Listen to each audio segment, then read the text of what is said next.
नमस्कार, स्वागत है आप सभी का 18 आवर स्वदेश पर। मैं हूं आपके साथ सौमित्र बुद्धकर। आप देख रहे हैं मार्केट्स पर हमारी खास पेशकश कल की तैयारी। आइए बता दें क्या खास लेकर आए हैं आपके लिए हम शो में। बाजार लगातार गिरता हुआ दिखाई दे रहा है और कई अहम लेवल्स निफ्टी ने तोड़ दिए हैं। अब गिरते बाजार में क्या होनी चाहिए आपकी स्ट्रैटेजी, कैसे आप बाजार से फायदा उठा सकते हैं, जानेंगे अपने एक्सपर्ट से। महंगाई लगातार फोकस में है, 8 साल की ऊंचाई पर पहुंच गई है। क्या मतलब है इकोनॉमी और शेयर बाजार के लिए इसका, ये भी समझेंगे अपने एक्सपर्ट से। और कल के लिए कुछ दमदार ट्रेडिंग आइडियाज तो होंगे ही।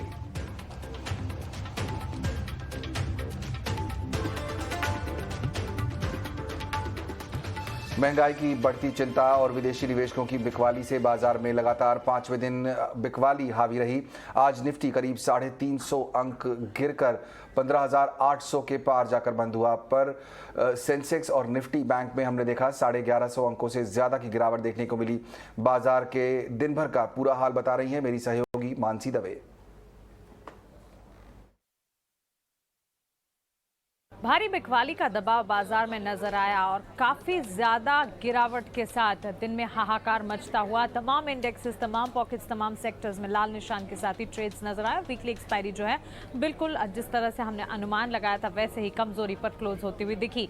सेक्टर स्पेसिफिक अगर देखेंगे बाजार में हर सेक्टर, हर पॉकेट में कमजोरी थी। स्टॉक स्पेसिफिक भी देखेंगे, कुछ एक दो स्टॉक्स या कह सकते हैं निफ्टी के स्पेस में 2-3 स्टॉक्स जो थे उन्हें छोड़कर अगर हीट मैप देखेंगे लाल निशान के साथ ही बाजार बुरी तरह से पिटता हुआ नजर आया। ऐसे में आखिरी कुछ मिनटों में हमने देखा एसीसी, अंबुजा सीमेंट जैसे स्टॉक्स में अच्छी तेजी के बीच कामकाज देखा, जो कि एक सरप्राइजिंग मूव भी नजर आया।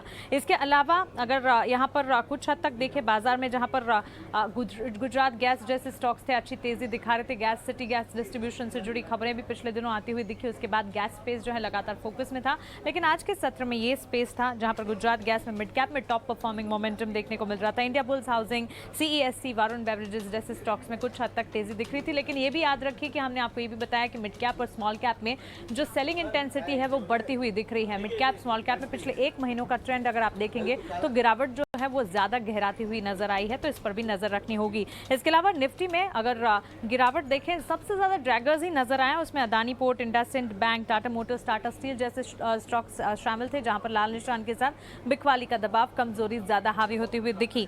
मिड कैप में losing momentum banking space, bank of India, RBL bank, federal bank जैसे स्टॉक्स में लाल निशान के साथ ट्रेड्स नजर आए। और सेक्टर स्पेसिफिक अगर बाजार को देखेंगे हर तरफ बिकवाली ही बिकवाली थी, लेकिन सबसे ज्यादा गिरावट जो है एफएमसीजी स्पेस में हावी होती हुई दिखी। Financial services, automobile space, metals और फार्मा में लाल निशान के साथ ही गिरावट देखने को मिली। वीकली एक्सपायरी जब कटती हुई दिखी, बिकवाली काफी ज्यादा। निफ्टी 15,800 के लेवल्स पर क्लियरली 16,000 के नीचे जो फिसला, उसके बाद वापस से रिवाइव करने की कोशिश ही नहीं कर पाया। सेंसेक्स 52,930 के लेवल्स पर गिरावट के साथ 1100 अंकों की गिरावट सेंसेक्स में, 345 अंकों की गिरावट निफ्टी में। और बैंक निफ्टी भी अगर देखेंगे तो वहां पर भी लाल निशान के साथ भारी बिकवाली का दबाव देखकर ही क्लोजिंग नजर आई। 33,532 के लेवल्स पर करीब 1161 अंकों की गिरावट वहां पर भी थी। तो क्लियरली एक काफी ज्यादा बुरा दिन भारतीय बाजार के लिए, काफी ज्यादा गिरावट हावी होती हुई और वीकली एक्सपायरी बेहद कमजोरी के साथ क्लोज होती हुई दिखी। बिल्कुल। और ग्लोबल मार्केट में जारी उतार चढ़ाव के बीच भारतीय बाजार अभी भी सेफ हेवन बने हुए हैं। दिग्गज निवेशक शंकर शर्मा ने हमसे एक्सक्लूसिव बातचीत में ये बात कही है। उन्होंने गिरावट के दौर में निवेशकों को भरोसा कायम रखने की सलाह दी है। इधर वैल्यू क्वेस्ट इन्वेस्टमेंट एडवाइजर्स के रवि धर्मशी ने भी कहा कि बाजार के वैल्यूएशन अब काफी धीरे धीरे आकर्षक होते जा रहे हैं। सारे ग्लोबल मार्केट्स के बीच में इंडिया एक सेफ हेवन ही रहा है पिछले कई महीनों से, एंड ये तो डेटा ही बताता है। सो हमारी जो कैपिटुलेशन की बात है वो अभी तो कम से कम रेलेवेंट नहीं है। हम देख रहे हैं स्क्रीन आज अगली है, कल भी अगली था, but by and large India उस स्थिति में नहीं है जहां यूएस के एटलीस्ट टेक्नोलॉजी स्पेस है, बिकॉज वहां पर तो मतलब कि बात करने लायक ही नहीं है। अच्छी अच्छी कंपनियां, फेसबुक जैसी कंपनियां 50-50% उड़ गई। बाकी अमेजॉन जो 3500-3700 की चीज थी, आज मेरे ख्याल कल $2,000 की थी। तो वहां पर जो कार्नेज है, नेटफ्लिक्स अगर आप देख लें 400 वाली चीज आज 175 हो गया। अलीबाबा देख लें, अगर 250 वाली चीज आज $80 हो गई। तो मतलब वो लेवल की जो कार्नेज है वहां भी, and that to prominent large companies में। इंडिया में ऐसा तो कुछ भी नहीं हमें नजर आया अभी भी। कई हमारे जो मेन लाइन कंपनीज हैं वो टॉप से मेरे ख्याल 20% के ऊपर, तो मुझे नहीं लगता कि वो ज्यादा घटी हैं। तो ये इंडिया में मैं ये मानता हूं अजय के, मेरा ये मानना है कि while there is pain, I do believe कि इसी मार्केट में पैसा बनेगा। बाकी दुनिया में मुझे नजर नहीं आता कि आसानी से पैसा बनेगा कहीं और अगले अगले कुछ महीनों के लिए। Something of that sort will happen over the next 2-3 months, or inflation data starts easing out, and along with that, one can have some kind of a sense that okay, finally the worst of this particular phase one of the rise in interest rates is over, and phase one of the correction in this bull market is over for India. I think we'll have to wait for the events to unfold, but valuations will definitely come into a very, very attractive zone if markets were to correct another 7, 8, 10%, and 8, 10% on the index can mean 20, 30% on the stocks easily. बिल्कुल, तो बाजार में धीरे धीरे valuation भी बेहतर हो रहे हैं और भारतीय बाजार सेफ हेवन तो बने हुए हैं। तो फिर आपकी रणनीति क्या होनी चाहिए? ईटी नाउ स्वदेश पर यही हमारी कोशिश है और इसी को चर्चा को आगे बढ़ाते हुए दो खास मेहमानों को शामिल करते हैं। रवि सिंह और देवांग शाह हमारे साथ अब जुड़ रहे हैं। आप दोनों का बहुत बहुत स्वागत। देवांग, आपसे शुरुआत करना चाहूँगा क्योंकि चार्ट्स को समझना डेली बेसिस पर सबसे इंपॉर्टेंट होता है और हम देख रहे हैं कि धीरे धीरे कई अहम इंपॉर्टेंट लेवल अब टूटते जा रहे हैं। पहले 16,000, फिर 15,900, 15,800। कहां जाकर रुकेगी ये गिरावट? ओवरऑल निफ्टी की बात करें तो निफ्टी में काफी शार्प करेक्शन देखा। यस, डेफिनेटली हमने प्रीवियस जितने भी सपोर्ट थे निफ्टी ने ब्रेक किए। सेल एंड राइज का मार्केट है, यहाँ पे सजेस्ट करना चाहेंगे ट्रेडर्स को जो अग्रेसिव ट्रेडर है वही इंडेक्स स्पेसिफिक ट्रेड ले। निफ्टी सपोर्ट की जहां तक बात करें 15,670 ये सपोर्ट जोन है निफ्टी के लिए, निफ्टी फ्यूचर के लिए। और जहां तक इमीडिएट रेजिस्टेंस की बात करें 16,000 का नाउ एक स्ट्रॉन्ग रेजिस्टेंस फेस कर रहा है निफ्टी फ्यूचर। 16,000 अब एक रेजिस्टेंस हो गया है, जहां पहले 16,000 तक बाजार जो है गिरने की बात हो रही थी। रवि, आज जो माफ कीजिए महंगाई के जो आंकड़े आए हैं सामने वो भी डराने वाले हैं। अब करीब करीब 8% के आसपास महंगाई पहुंचती दिखाई दे रही है 8 साल की ऊंचाई पर। उसके अलावा ग्लोबल जो डेटा है वो तो बहुत एनकरेजिंग है नहीं। आपके नजरिए से ये कहां जाकर रुकेगी? आप थोड़ा टेक्निकल्स भी देखते हैं, मैं जानता हूं, इसलिए आपसे पूछ रहा हूं कि आपके हिसाब से कहां जाकर रुकेगी ये गिरावट? देखिए स्वामी जी, अब मुझे लगता है कि चिंता का विषय धीरे धीरे खत्म होता जा रहा है, क्योंकि जो इन्फ्लेशन है यहाँ पे शंघाई में जो लॉकडाउन लगा हुआ है, ऑयल की प्राइसेस हैं, यूएस ने यहाँ इंटरेस्ट रेट इंक्रीज कर दिया है, तो ये अब सेटल डाउन होता जाएगा। 6-7 इंपॉर्टेंट रीजन थे जिनकी वजह से मार्केट में एक डाउनफॉल देखने को मिल रहा था। अब वो सेटल डाउन हो गए, क्योंकि अगर आप मार्केट के लेवल्स को देखिए, अब टेक्निकल चार्ट पे तो आपने देखा कि 700 का सपोर्ट काफी स्ट्रांग है। लोअर साइड पे अगर बहुत ज्यादा वोलेटिलिटी बढ़ती है तो एक बार 15,500 तक के लेवल हिट हो सकते हैं, लेकिन वो सस्टेनेबल नहीं होंगे। तो यहाँ पर अब अपॉर्चुनिटी आती है उन लोगों के लिए जो लोग अब पोर्टफोलियो में इंतजार कर रहे थे, जिन्होंने स्टॉक मार्केट पे सोचा अरे बहुत बढ़ गया अब मैं कब खरीदूंगा, उनके लिए वैल्यू स्टॉक की बाइंग का मौका अब आना शुरू हुआ है। अब जो लोग की पोजीशन है उनको घबराने की अब जरूरत नहीं है, क्योंकि अगर इन लेवल्स पे आपने सौदा काट दिया या आप एग्जिट हो गए तो अब आप स्टॉक मार्केट को आप छोड़ देंगे, आप वापस रिकवर नहीं कर पाएंगे, इन्वेस्टमेंट नहीं बना पाएंगे। रही बात निफ्टी के लेवल्स की, ये क्लियर कट है कि आज चूंकि एक्सपायरी थी, यहां पर लोगों के स्टॉप लॉस ट्रिगर हुए, लोअर साइड पे इकोनॉमी का व्यू अभी जा रहा था, तो उसका एक पैनिक सेलिंग दिखा है। लेकिन डिप मारना जरूरी है, जितनी तेजी से आप चढ़ते हैं उतनी तेजी से आप गिरते भी हैं और गिरते हुए रुकते हैं। तो अब मार्केट में अगर 3 से 4 दिन तक यहां पर कंसोलिडेशन आ जाती है तो राइट टाइम है ये अब आपके लिए बाय का। ओवरऑल फंडामेंटल के पॉइंट ऑफ व्यू से देखते हैं तो देखिए यूएस में अब इंटरेस्ट रेट को इंक्रीज किया है, थोड़ी सी बॉन्ड की सेलिंग भी यहां पर आ सकती है, उसकी वजह से भी पैसा आउटफ्लो कर सकता है। और भारत के फंडामेंटल स्ट्रांग है। क्यों स्ट्रांग है? क्योंकि आपको अब यहां से अगर लोअर वैल्यूएशन से देखें तो हम स्टॉक्स में इस साल अगर इस स्टॉक में अब रैली आती है तो 30 से 40% तक के रिटर्न बनने की प्रोबेबिलिटी बन गई है। तो लोअर, क्योंकि यहां पर अभी करंट लो बन रहा है, तो ये फंडामेंटल पे आप मेरे हिसाब से मुझे लगता है कि मार्केट में पुल बैक जरूर देखेंगे। कंसोलिडेशन रहेगा 2-4 दिन, एक हफ्ते अभी ऐसा ही सिचुएशन रहेगा, लेकिन गिरावट का दौर अब खत्म होगा। ये अच्छी बात है कि गिरावट का दौर अब धीरे धीरे खत्म होता दिखाई दे रहा है। ऐसे समय में मौका तलाशना चाहिए और आपको आपके पसंद के स्टॉक्स जो आपको हमेशा लगता था कि शायद बहुत महंगे हैं, ले नहीं पाए, अब जब उनके प्राइसेस जो है वो अफोर्डेबल हो रहे हैं तो अच्छे वैल्यूएशंस के साथ, अच्छी रिसर्च के साथ, ये बहुत इंपॉर्टेंट है, उसके बाद आप ये तय करें कि कौन से स्टॉक्स आपको लेने हैं। हम आपकी मदद करने को तैयार हैं और इसीलिए स्टॉक स्पेसिफिक चर्चा अब आगे बढ़ाएंगे। फोकस करेंगे नतीजों पर। चौथी तिमाही में टाटा मोटर्स के जो मुनाफे की उम्मीद थी लेकिन कंपनी को घाटा ही हुआ है। हालांकि एबिटा मार्जिन और मार्जिन जो है वो उम्मीद के मुताबिक ही रहे हैं। कंपनी ने आगे के लिए फाइनेंशियल लक्ष्य में कोई बदलाव नहीं किया है। मेरी सहयोगी सृष्टि जुड़ रही है मेरे साथ नतीजों पर पूरा एनालिसिस लेकर। सृष्टि बताइए।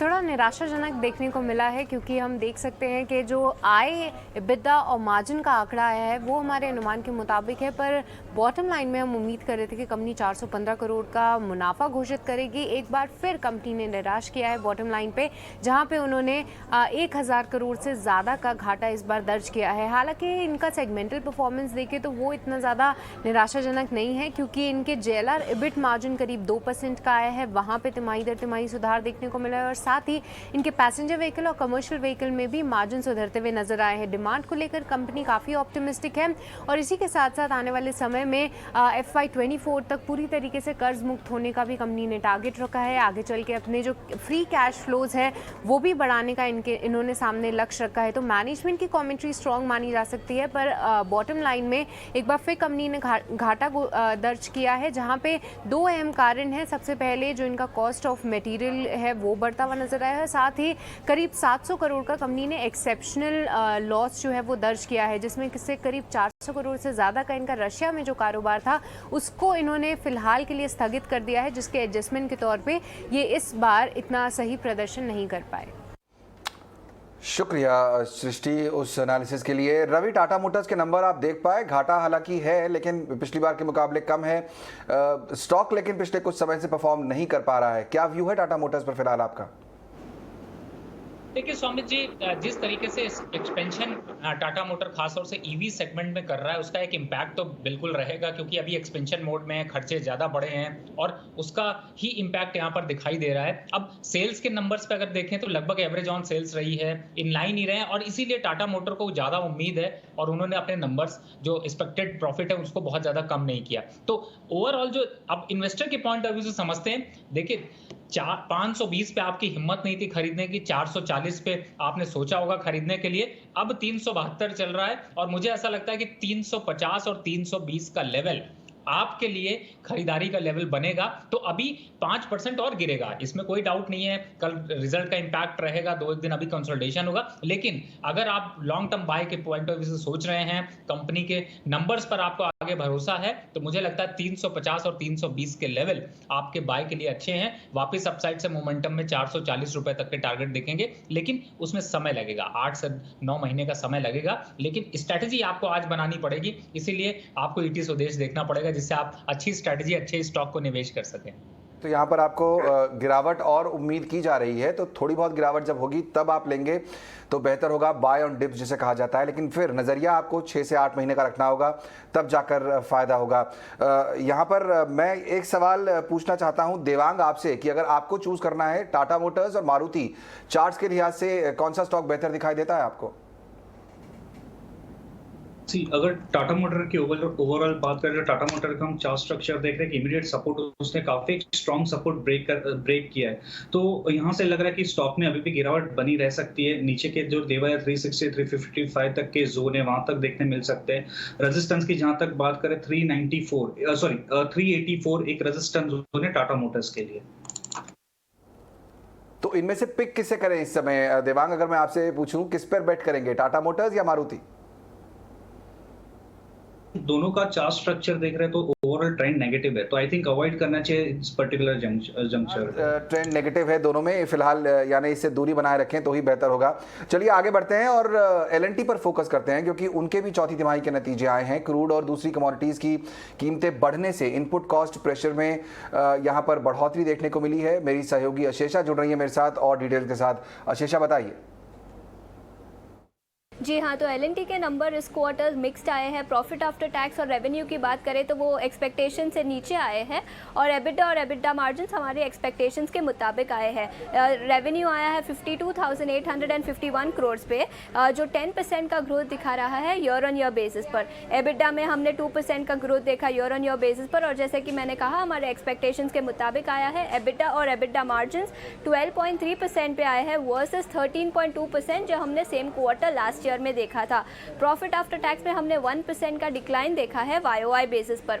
याद रखें कि L&T के लिए अपनी ऑर्डर बुक बहुत महत्वपूर्ण होती है, तो इस क्वार्टर में 31 मार्च के हिसाब से कंपनी की ऑर्डर बुक अभी 3.6 लाख करोड़ के आसपास है। इस क्वार्टर में कंपनी ने 73,941 करोड़ के नए ऑर्डर्स जीते हैं और पूरे ग्रुप के लिए 1.92 लाख करोड़ के ऑर्डर बुक कंपनी ने इस क्वार्टर में जीते हैं। इंटरनेशनल ऑर्डर्स की बात करें तो इंटरनेशनल ऑर्डर्स अब 32,244 करोड़ के आसपास थे इस क्वार्टर में, जो 44% of the total order book constitute करता है। याद रखें मैनेजमेंट कमेंट्री भी काफ़ी इंपॉर्टेंट है। मैनेजमेंट ने कहा कि क्रूड ऑयल प्राइसेस में जो फ्लक्चुएशंस नज़र आ रहे हैं उसके कारण इनपुट कॉस्ट में हमने एक इंक्रीज देखा इस क्वार्टर में और मार्जिन्स पर प्रेशर देखा इस क्वार्टर में, और आगे चलते हुए भी वो प्रेशर कंटिन्यू हो सकता है। So all in all L&T के लिए मिक्स सेट ऑफ नंबर्स दिखाई दिए इस क्वार्टर में। Okay, mix set of numbers यहाँ पर L&T के लिए। देखते हैं किस तरह से परफॉर्मेंस कल जब बाजार खुलेगा तब देखने को मिलेगा। आज अगर नज़र डालें तो L&T का स्टॉक जाकर 3% नीचे बंद हुआ है, करीब 45 रुपए के नुकसान पर। लेकिन कल का दिन भी इंपॉर्टेंट है, कल भी कुछ अहम नंबर आने वाले हैं। आयशर मोटर्स भी है लिस्ट में। यहाँ पर क्या उम्मीद की जा सकती है? सृष्टि एक बार फिर हमारे साथ जुड़ रही हैं, ऑटो स्पेस हमारे लिए ट्रैक करती हैं। सृष्टि, यहाँ पर आयशर मोटर्स से क्या उम्मीद लगा रखी है इस समय मार्केट ने?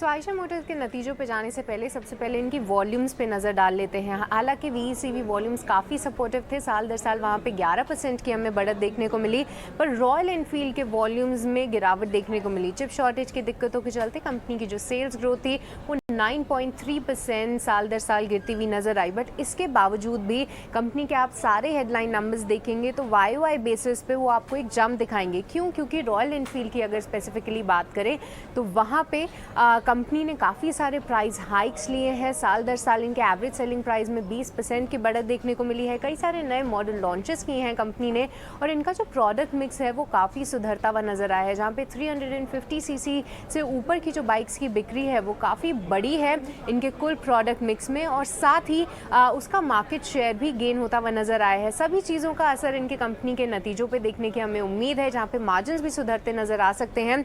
हमारा अनुमान है कि 20.5% जो पिछले क्वार्टर में कंपनी ने रॉयल एनफील्ड के मार्जिन दर्ज किए थे, इस बार वो बढ़कर करीब 24% के आसपास आए। अब इनकी बात करें VECV सेगमेंट की तो वहाँ पे भी इनके मार्जिन में सुधार की हम उम्मीद कर रहे हैं। 6.7% पिछले क्वार्टर में से बढ़कर इस बार 8.1% यहाँ पे रहने का हमारा अनुमान है। तो decent set of numbers Royal Enfield से उम्मीद लगाई जा रही है, जहाँ पे इनकी कुल आय देखें तो वहाँ पे करीब 10% की हम साल दर साल बढ़त की उम्मीद कर रहे हैं। 3228 करोड़ के आसपास ये आंकड़ा रहना चाहिए। EBITDA में हमारा अनुमान है 17% के उछाल का।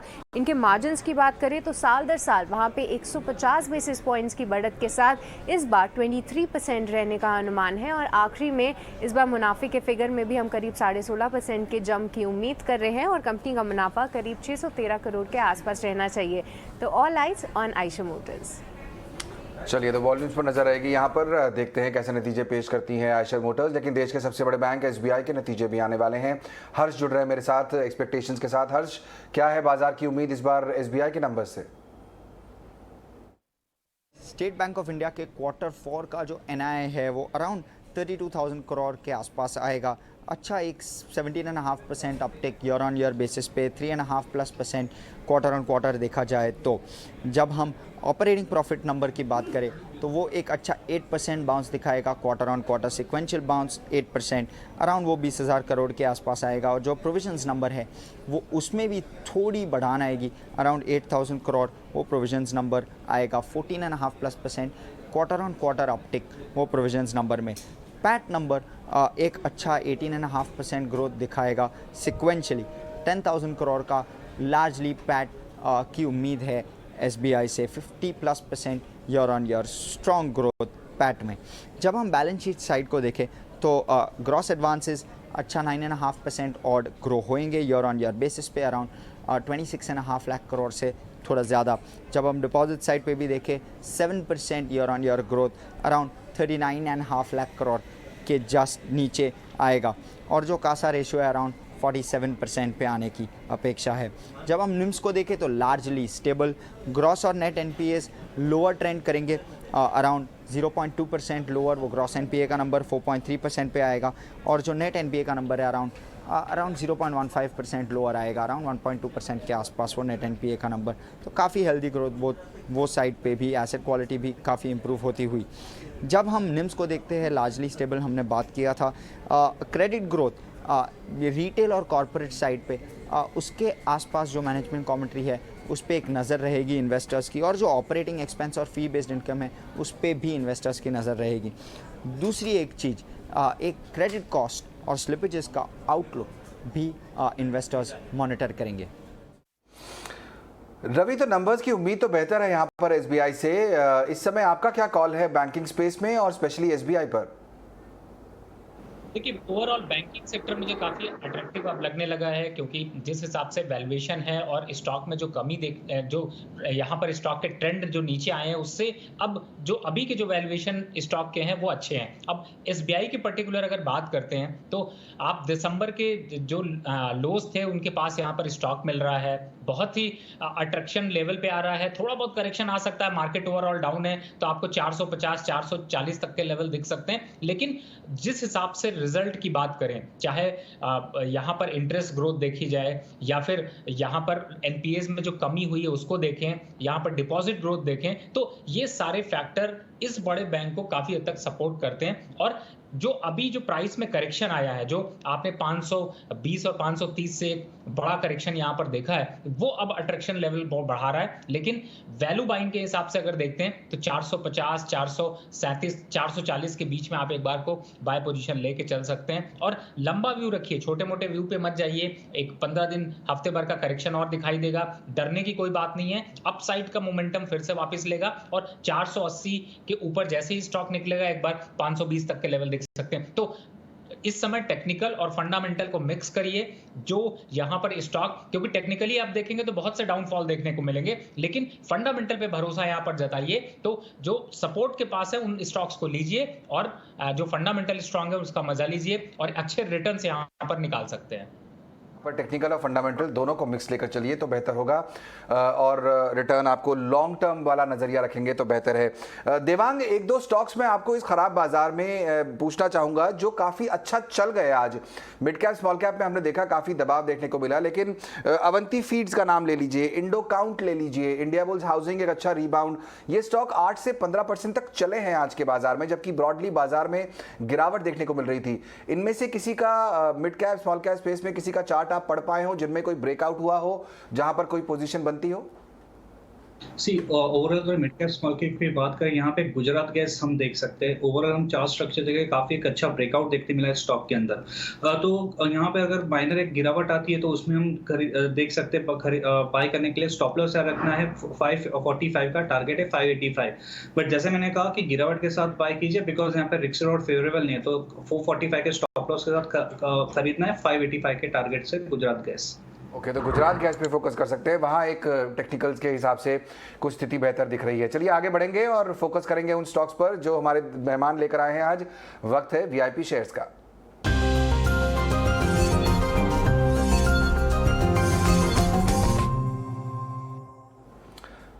देवांग, आपसे शुरुआत करना चाहेंगे, कौन सी कॉल्स देना चाहेंगे आप कल के ट्रेडिंग सेशंस के लिए हमारे दर्शकों को?